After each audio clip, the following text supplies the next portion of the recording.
Hey everybody, this is Perch. From time to time, I get questions, kind of along the lines of, "What can I do? What can I do? I'm not finding comics I like. There's nothing out there that's for me." Or maybe it's like, "I'd like to make comics, but the people at the big companies won't hire me." Or maybe it's people at the big companies who are like, "I would like to make more money. I would like to have more job security, more stability. I would like to sell more copies." It's kind of unusual, but I've more lately creators, editors, people who are actually working for the big two or three or four, Boom and Image. I've heard from some people have been reaching out more, saying, "I don't agree with everything you say." That's kind of always a stock first sentence, and I'm always like, "Good, good, don't." Um, and I mean that honestly. Don't. I hope not. And but then it's like, how do we change this? And how do we change this is along the lines of the fans seem to fly off the handle on a regular basis. Even if we try and take steps to improve it, they're still angry about something that happened 4 months ago. This is a common thing I've been asked. Or what a lot of it's kind of a frustration. How do I get people to understand that me as maybe an artist or a writer of the book, uh, you know I I don't make a lot of the decisions that happen up above. Or maybe it's an editor. I've heard this from editors as well. Like, I'm not the editor in chief. I'm not the we're trying to put out a good book, but we get like such a short time to really get it off the ground. There's no chance to get to the good stuff. Lots of little comments like that. But it all kind of comes down to the same thing. Like, what can I do? I feel helpless, or I feel frustrated. What can I do? And I'm going to give some advice that I think a lot of people reject based on the very first sentence of what I'm about to say. But I urge you to just put that aside. Whatever you feel about this person, pro or con or whatever it is, please just for the moment, just ignore it, because I think there's some basic common sense in here, and I think this person gives lots of advice and says lots and lots of things, and some of it's controversial, some of it people don't like. He's a very polarizing figure. But this one single bit of advice I think is so just universal, common sense, that it's worth paying attention to, because whether you're right, left, whatever you are, I think you can probably agree with this. The other thing is, this piece of advice has been repeated so much that I think some people have forgotten the point of it. And so here you go. So again, just get your cringe. You're ready. You're ready to kind of have this knee-jerk bad reaction, but just hold off for just a second.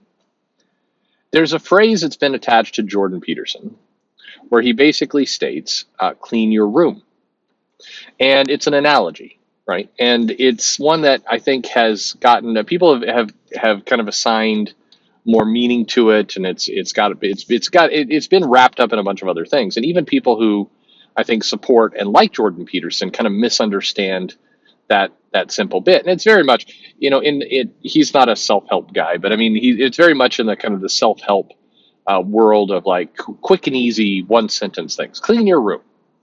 The meaning behind that, the original point and the purpose behind that, was pretty simple. And again, like I said, pretty universal. Again, whether you absolutely hate everything that he does, you completely despise Jordan Peterson, it's fine. You can believe whatever you want. It's fine. I think that this piece of advice could be said by Barack Obama, could be said by anyone. I do expect Michelle Obama's written some books, right? She's given some interviews. I expect it sounds like a Michelle Obama thing that she could say. Anyway, clean your room. So what does what does that actually mean in the center? It means that a lot of people set out to make big changes, to change the world. They want to whatever their cause is, they want to make a big impact in life. If they're a creator, they want to create the best work. They want to create something memorable for decades to come. If they're a customer, they want to completely radically change the industry. There's a trend going on Twitter right now that said, if you wake up and you are the head of DC, if you were the head of Marvel, if you were the head of Disney, what would you do? They're big, grandiose kind of dreams and ideas. What's funny, by the way, as an aside, is I'm seeing this, if you were the head of DC, what would you do? And a number of people who currently work for DC use that that tweet to crap on the company that they work for. That is one of the more bizarre things that I've seen is people who in public are writing things like I would fire all these people. It's like, good lord, like it's ballsy to say that about your own company like that. Very destructive. I don't get it. Anyway, but people are giving big, grandiose ideas. And it's very popular to have big dreams and think like that. But a lot of dreams never become reality. A lot of dreams never exit the dream stage and into the actions and progress stage. They tend to stay as dreams, as hopes. And I'm not saying hopes are bad, but if you want to actually, you want to actually accomplish those dreams, you want to actually have a chance for those fantasies to become reality. Well, in order to do that, you have to take very small, manageable steps to get there.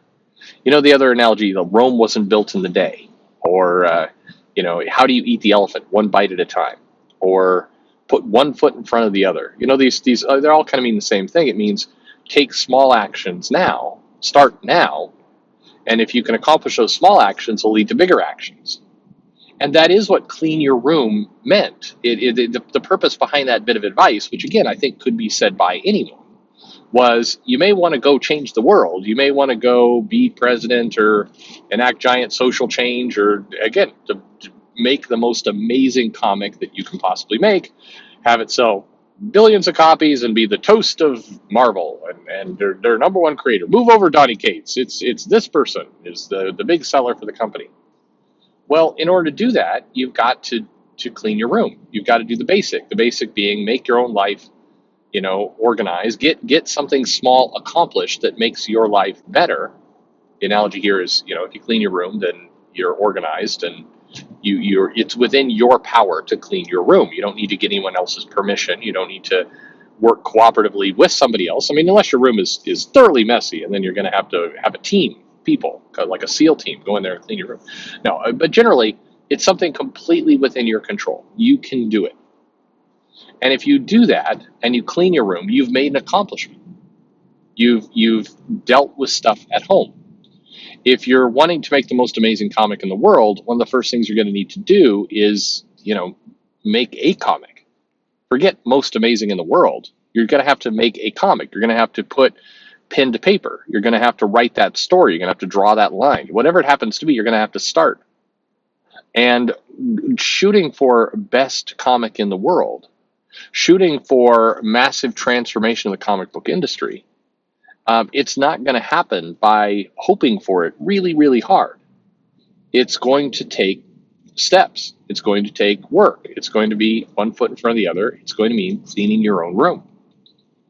And I think unfortunately, it's not very satisfying advice. People don't want to hear, hey, you're going to have to do a lot of hard work in order to get to what you want. So when like a creator reaches out and it's like, hey, I want to, I'm trying to get this script off the ground, but I'm not having much luck with it. It's like, well, who have you sent it to? What have you put this comic out? This is, I don't ask this question, although I probably should have with several of the interviews I've done, but I suspect many people would agree. It is much easier to get published if you've already been published. It is not cheating. I know that I've heard on a couple of videos like, well, some of these people who are getting deals at Marvel, all they have to their name are some anthology credits. And that's true. And that does seem weird, by the way. You do a couple of anthology stories, little short stories, and suddenly you're handed a big profile book and you're marketed to. That is a little weird. But the part in there that isn't weird, that is normal, is that you got published. You got something out there. In theory, a big high-profile job should be given to people who've taken more steps than that and proven it. So it doesn't always work, but you did have to start somewhere. So getting published, even in something small, even in something like an anthology where it really doesn't matter, it's 4-page story, it did lead to the next step. It gave you that promise of more. I hear from a decent amount of artists who they're like, I don't want to work on anthologies. It's too small. Well, if that's too small for you, then you're never going to get to the big. You need to start somewhere, even if it is small. You need to be humble. You need to be, have some humility about what it is you're doing and realize that you don't just automatically get put in the big show. So, and by the way, are there exceptions to this rule? Absolutely.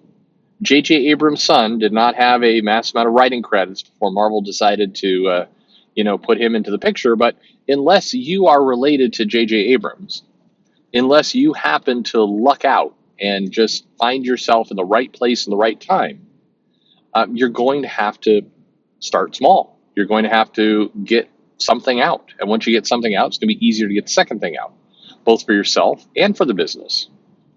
Companies like to hire based on known quantities. So if you've proven that you can publish a book, if you've proven that you can get a story out and you can work with people and take a check, then getting that second job is easier. Getting the third job is easier still. And for yourself, getting the discipline to, get the original story done, take it from start to finish, be professional about it, get it mailed out. That's a big deal. It's a big deal that, frankly, a lot of people never are able to take that first step. They're never able to clean their room. And so when you tell people, what they really want to hear is like, oh, if you just do this trick and this trick and this trick, then you will be the top selling person at Marvel, like next month. That's what people kind of want to hear. And in many cases, they will steer toward fantasies and hopes because it's a much more fulfilling, much more satisfying conversation than being told, yeah, you're going to have to do a lot of hard work. And, day by day, it's going to eventually get you to your destination, but you're going to have to put in a lot of effort. That kind of advice sucks. But it's truthful. And that's the thing. So again, whether you're a customer, whether you're a creator, whoever you happen to be, if you want something to change, if you want, things to be different, you have to begin. You have to start, and you have to start with something you have that's in your control. In other words, you have to clean your room. So I apologize if I triggered people who dislike Jordan Peterson and hate him for all the other things. It's fine. Again, it's your ball game, but that is a piece of advice that is good advice. It's an analogy that works that people should pay attention to. And again, this advice could be given by anyone. It didn't say, buy a bunch of MAGA gear and then clean your room. It was just clean your room. So it's whether you buy the MAGA gear or not is on you. That's your call. But anyway, let me know your thoughts. Tell me where I'm wrong, or that maybe you're just too triggered. You never made it to this point anyway, which is fine. It is. It's your time, right? Go do something with your life.